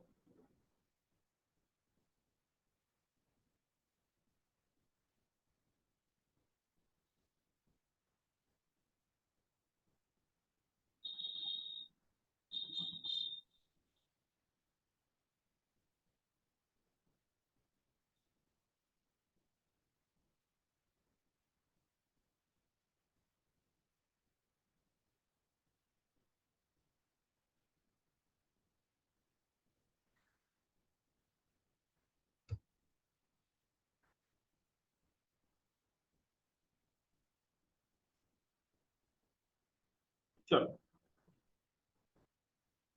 तो आप देखेंगे कि जैसे ही आप जो है थ्री फेज इंडक्शन मोटर में एक्साइटेशन देंगे, यहाँ पर देखिए आप एक्साइटेशन देंगे तो स्टेटर में क्या होगा, रोटेटिंग पोल्स आएंगे, और वो रोटेटिंग पोल का मतलब रोटेटिंग फील्ड आएगी। अब रोटर में भी कंडक्टर, स्टेटर में जब ये फील्ड रोटेट करेगी तो स्टेटर के कंडक्टर को भी कट करेगी, रोटर के कंडक्टर को भी कट करेगी, दोनों में इंड्यूस ईएमएफ आएगा, ठीक है। अब ये बताइए जो थ्री फेज वाइंडिंग है, सर ने बताया था कि जो थ्री फेज वाइंडिंग होती है उसको या तो आप कंसंट्रेटेड मैनर में कनेक्ट कर सकते हैं फिर डिस्ट्रीब्यूटेड मैनर में, लेकिन आप देखेंगे जनरली जो है जो थ्री फेज वाइंडिंग होती है वो डिस्ट्रीब्यूटेड वाइंडिंग होती है, कंसंट्रेटेड नहीं होती है, डिस्ट्रीब्यूटेड होती है। दोनों कर सकते हैं, लेकिन हम जो जनरली क्या करते हैं हार्मोनिक्स को कम करने के लिए थ्री फेज मशीन में हमेशा डिस्ट्रीब्यूटेड वाइंडिंग करते हैं, कंसंट्रेटेड वाइंडिंग नहीं करते हैं, ठीक है। क्योंकि उससे क्या करने से क्या होता है, सम हार्मोनिक कैन बी एलिमिनेटेड, ठीक है। दूसरा, हमारी जो वाइंडिंग होती है वो शॉर्ट पिच भी हो सकती है, फुल पिच भी हो सकती है। फुल पिच में हार्मोनिक ज्यादा होते हैं तो हम जनरली क्या करते हैं, जो थ्री फेज वाइंडिंग होती है वो शॉर्ट पिच होती है और डिस्ट्रीब्यूटेड होती है। तो इंडक्शन मोटर में, थ्री फेज इंडक्शन मोटर में जो स्टेटर और रोटर में जो वाइंडिंग करते हैं वो कैसी होती है, शॉर्ट पिच होती है और डिस्ट्रीब्यूटेड वाइंडिंग होती है। और शॉर्ट पिच और डिस्ट्रीब्यूटेड वाइंडिंग में क्या होता है, ई जो ईएमएफ इंड्यूस होता है उसकी वैल्यू थोड़ी सी कम हो जाती है। इंड्यूस ईएमएफ में रिडक्शन थोड़ा सा कम होता है, लेकिन हार्मोनिक कंटेंट काफी ज्यादा कम हो जाता है। तो आपको जब सर ने सिंक्रोनस मशीन पढ़ाई थी तो वहां पर आपको डिस्ट्रीब्यूशन फैक्टर, ठीक है, और दूसरा कॉर्डिंग फैक्टर वो यूज किया था जिसको हम वाइंडिंग फैक्टर भी बोलते हैं, ठीक है। तो यहाँ पर क्या होगा, ट्रांसफार्मर में क्या था, ट्रांसफार्मर में कंसंट्रेटेड वाइंडिंग होती थी। कैसी वाइंडिंग होती थी, कंसंट्रेटेड होती थी, ठीक है। तो वहां पर कभी भी डिस्ट्रीब्यूटेड फैक्टर और कॉर्डिंग फैक्टर नहीं आता था, वहां पर वाइंडिंग फैक्टर दोनों के मल्टीप्लीकेशन को हम वाइंडिंग फैक्टर बोलते थे। तो उसके इंड्यूस ईएमएफ की इक्वेशन में वो वाला फैक्टर नहीं आता था। लेकिन इंडक्शन मोटर में क्या होगा, स्टेटर में जो इंड्यूस ईएमएफ होगा उसका फार्मूला बिल्कुल ट्रांसफार्मर जैसा होगा, रोटर जो कि सेकेंडरी की तरह ट्रीट करेगा उसका भी फार्मूला बिल्कुल सेम होगा। लेकिन चूंकि यहाँ पर जो वाइंडिंग है वो डिस्ट्रीब्यूटेड है और आपकी शॉर्ट पिच है, इसलिए उसमें कॉर्डिंग फैक्टर और that is the distribution factor दोनों को क्या करना पड़ेगा, इंक्लूड करना पड़ेगा, क्योंकि इंड्यूस ईएमएफ उतने से क्या हो जाएगा, कम हो जाएगा। तो मैं फार्मूला लिखने जा रहा हूँ, स्टेटर इंड्यूस ईएमएफ का formula, formula of stator induce EMF,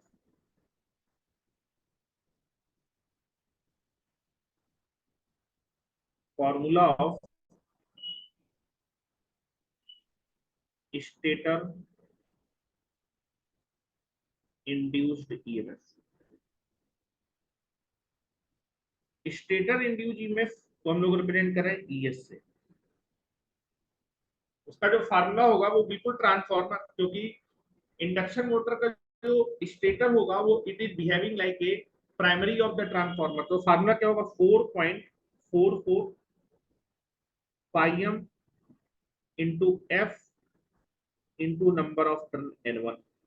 ठीक है, लेकिन आप देखेंगे इसमें दो फैक्टर और एक्स्ट्रा आएंगे। क्या फैक्टर आएंगे, that is nothing but the, क्योंकि इंडक्शन मोटर में 3 फेज वाइंडिंग होती है, तो that is nothing but the, एक तो जो वाइंडिंग होगी डिस्ट्रीब्यूटेड वाइंडिंग होगी, तो आपको उसकी वजह से केडी का फैक्टर आएगा।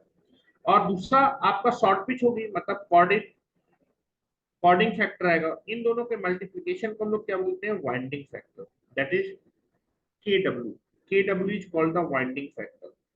इस फैक्टर को यूज करना पड़ेगा, क्योंकि डिस्ट्रीब्यूशन की वजह से केडी से कम हो जाएगा और केसी से कम हो जाएगा, कॉर्डिंग की वजह से केसी से कम हो जाएगा, तो इस रिडक्शन को हम लोग क्या बोलते हैं, केडब्ल्यू बोल देते हैं, वाइंडिंग फैक्टर। यहाँ पर एक एक्स्ट्रा फैक्टर आएगा, that is nothing but the KW. KW KW will be there. यहाँ केडब्ल्यू आपके वाइंडिंग फैक्टर को प्रिंट कर रहा है, this is the winding factor. ठीक है, अच्छा, जब मैंने स्टेटर के इंड्यूस ईएमएफ का फार्मूला लिखा है, तो स्टेटर के इंड्यूस ईएमएफ में क्या होगा, 4.44 एम। स्टेटर में इंड्यूस ईएमएफ की अगर बात करेंगे तो स्टेटर में अगर मैं इंड्यूस ईएमएफ निकाल रहा हूं तो स्टेटर की फ्रीक्वेंसी रखूंगा, स्टेटर की फ्रीक्वेंसी एफ है, स्टेटर में फ्रीक्वेंसी एफ है। नंबर ऑफ टर्न कितना माने हैं बेटा, that is nothing but N1 माने हैं, स्टेटर में N1 माने, नंबर ऑफ टर्न आपकी वाइंडिंग में N1 माने हैं। और केडब्ल्यू क्या आएगा, ये वाइंडिंग फैक्टर आएगा, क्योंकि 3 फेज वाइंडिंग में जो वाइंडिंग होती है वो डिस्ट्रीब्यूटेड और कौन सी होती है, दैट इज शॉर्ट पिच होती है। शॉर्ट पिच की वजह से केसी का फैक्टर और बेटा डिस्ट्रीब्यूशन की वजह से केडी का फैक्टर, दोनों के मल्टीप्लिकेशन को हमने बोल दिया है, दैट इज केडब्ल्यू। ठीक है, ये फार्मूला होगा आपके स्टेटर के इंड्यूस ईएमएफ का फार्मूला। अब रोटर पे आते हैं, रोटर इंड्यूस ईएमएफ के फार्मूले के बारे में बात।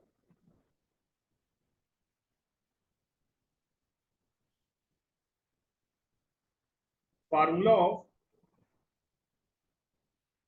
Rotor induced EMF. रोटर के इंड्यूस्ड ईएमएफ का फार्मूला, रोटर में जो ईएमएफ इंड्यूस होगा उसका फार्मूला क्या होगा, रोटर के इंड्यूस ईएमएफ को हम लोग ईआर बोल देते हैं। उसका फार्मूला क्या होगा, रोटर इंडक्शन मोटर का जो रोटर होगा वो आपके ट्रांसफार्मर के सेकेंडरी की तरह काम करेगा। सेकेंडरी में जो ईएमएफ इंड्यूस होता है उसका फार्मूला क्या होता है, 4.44 फाई एम। ठीक है, अगर आप रोटर में इंड्यूस ईएमएफ लिख रहे हैं तो यहाँ पर स्टेटर में लिख रहे हैं तो स्टेटर की फ्रीक्वेंसी भी आती है, रोटर के इंड्यूस ईएमएफ लिख रहे हैं तो रोटर की इंड्यूस ईएमएफ की फ्रीक्वेंसी एफ आर आएगी। मैंने अभी अभी लिखा था, रोटर में जो ईएमएफ इंड्यूस होगा उसकी फ्रीक्वेंसी एफ आर होगी। अगर स्टेटर के इंड्यूस ईएमएफ को लिख रहे हैं तो स्टेटर की फ्रीक्वेंसी यूज किया है, रोटर के इंड्यूस ईएमएफ को लिख रहे हैं तो रोटर की फ्रीक्वेंसी को यूज किया है, that is F R. Rotor में नंबर ऑफ टर्न मान लेते हैं N2 है हर एक फेज में, और वाइंडिंग फैक्टर तो KW ही मान लेते हैं, that is KW will be there. ठीक है, दिस इज KW, ये फार्मूला हो जाएगा। और रोटर में जो ईएमएफ इंड्यूस होगा उसका फार्मूला ये हो जाएगा। अब आप देखेंगे जो रोटर में ईएमएफ इंड्यूस हो रहा है, क्या वो स्लिप पे डिपेंड करता है, बिल्कुल डिपेंड करता है। रोटर की जो फ्रीक्वेंसी होती है, हेलो, रोटर की जो फ्रीक्वेंसी होती है, रोटर में जो ईएमएफ इंड्यूस है उसकी जो फ्रीक्वेंसी होती है वो होती है S इंटू एफ होती है। इसको जरा यहाँ रख दो, तो रोटर का जो इंड्यूस ईएमएफ का फार्मूला है, रोटर में जो ईएमएफ इंड्यूस होगा 4.44 फाई एम, कितना हो जाएगा, S इंटू एफ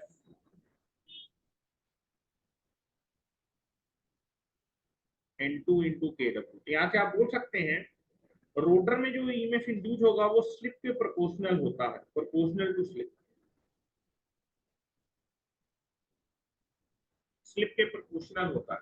रोटर में जो ईएमएफ इंड्यूस होगा स्लिप के प्रोपोर्शनल होगा। स्टेटर में जो ईएमएफ इंड्यूस होता है वो स्लिप पे डिपेंड नहीं करता है।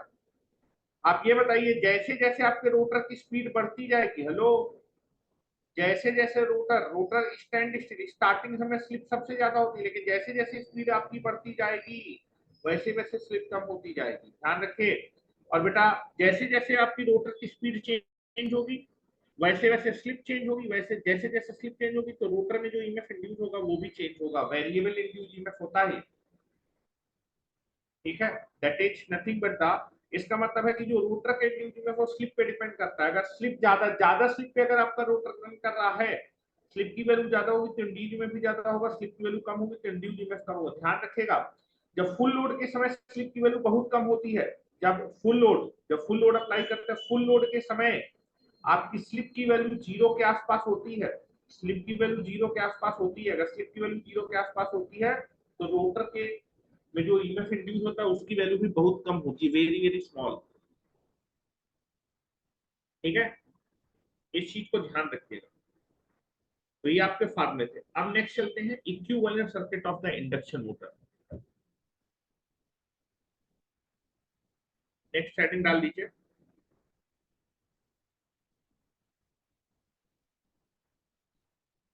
Equivalent circuit of three phase induction motor. Equivalent circuit of three phase induction motor. तो कल मैं आपको जो है इक्विवेलेंट सर्किट पढ़ा दूंगा, क्योंकि दोनों का सर्किट एक साथ बताना है, क्योंकि इससे न्यूमेरिकल बहुत ज्यादा पूछे जाते हैं, ठीक है। तो इसी सर्किट से हम लोग जो है फार्मूले ड्राइव करेंगे। इंडक्शन मोटर में जो जो फार्मूले होने वाले वो सारे फार्मूले यहीं से निकल के आएंगे।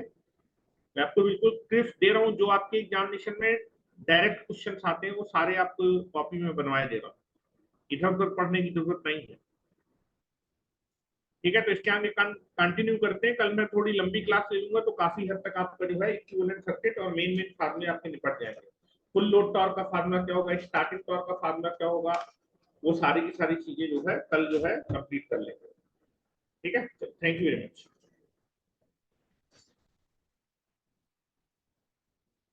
मैं दोनों टाइप के लेक्चर अपलोड कर रहा हूँ, जिसको रिसर्च करनी हो तो वो लेक्चर भी देखता जाएगा, जिसको केवल एग्जामिनेशन क्लियर करना है वो इन लेक्चर्स को देखता जाएगा।